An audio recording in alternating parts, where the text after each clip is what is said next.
আজকে যেই দলটি যাদের নেতা আজ বাংলাদেশের নারীদেরকে একটি খারাপ কিছুর সাথে তুলনা করেছে, তারা বলে তারা ইসলাম কায়েম করবে, কিন্তু নবী করিম সাল্লাল্লাহু আলাইহি ওয়াসাল্লামের স্ত্রী পর্যন্ত, উনিও পর্যন্ত একজন ব্যবসায়ী ছিলেন। তাহলে আজকে কোথায় গিয়ে দাঁড়ালো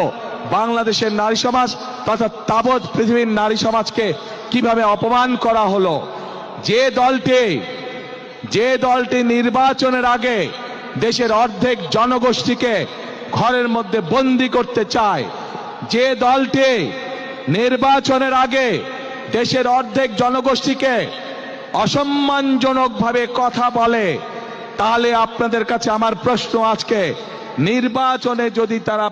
কোনোভাবে সুযোগ পায় নির্বাচন পরবর্তী সময়, তাহলে তাদের আচরণ কি হতে পারে? কাজেই প্রিয় ভাই বোনেরা,